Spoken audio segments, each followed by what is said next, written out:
Hello everybody. Our story today is called The Best Jumper and it's written by Lynn Garner and illustrated by Sarah Gill.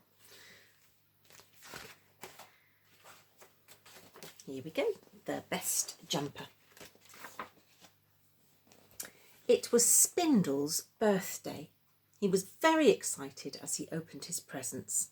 Finally, there was only one present left. Can you see him there?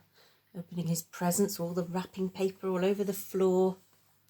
Spindle ripped off the paper to find a mass of colours. It was a jumper. The best jumper he had ever seen. There's Granny knitting away and Mum coming in with the birthday cake.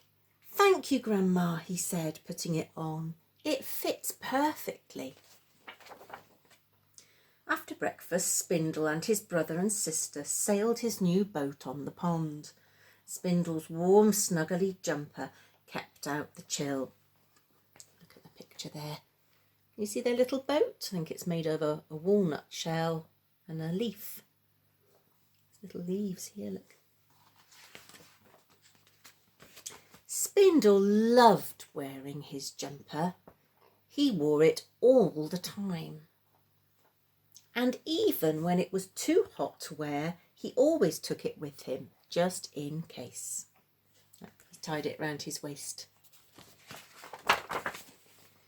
One windy day, Spindle decided to fly his kite. The kite danced up and down, round and round, just like a leaf. Suddenly, a huge gust of wind blew it high up into the trees, where it stuck. Oh dear. Spindle clambered up the branches, but as he stretched out his arm to free the kite, rip, rip, can you see it's all come undone? He tore his jumper.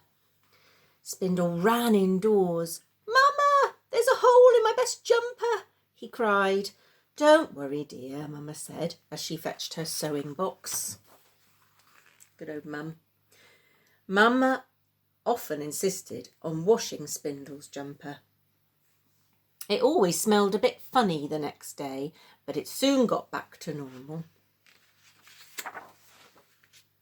As time went by, Spindle found he had to pull really hard to get his jumper on. Then one day Spindle found even when he pulled really, really hard, it wouldn't go over his ears. "My jumper's shrunk," he told Mama. "No, it's you who are growing, dear," said Mama, and she made 2 little slits in the neck so it would fit again. Oh, look, there's a nasty thunderstorm. One night when Spindle was staying at Grandma's house, there was a big storm.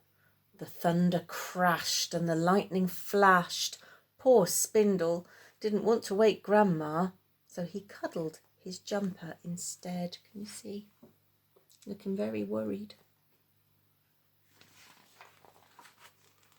In the morning, Spindle's grandma said, "Spindle dear, that jumper is too small for you." "No, it's not," said Spindle, trying to pull it over his tummy.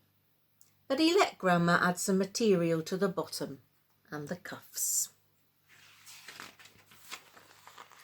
When Grandma next came to visit, she brought Spindle a big parcel. It was another jumper. When Spindle put it on, he found that the sleeves were a little too long, the neck was a little too big, and the waist was a little too large. "You can grow into this one," said Grandma, smiling. "It's lovely, thank you," said Spindle, kissing his grandma. "It's almost as nice as my best jumper." When Spindle went out to play, he wore his new jumper, but he took his best jumper with him, just in case. That evening, when Spindle was asleep, Grandma was very busy with his old jumper. She's going to do something to it. I wonder if you can imagine what she turns his best jumper into. The next day, Grandma had another surprise for Spindle. She held up a brightly coloured toy. It was a rabbit. "I made it from your old jumper," she told him. Thank you, said Spindle. It's the best rabbit in the world. And he took it with him everywhere. And there he is. So now he's got a lovely favourite jumper cuddly toy. The end. Isn't that a lovely story? Bye everybody.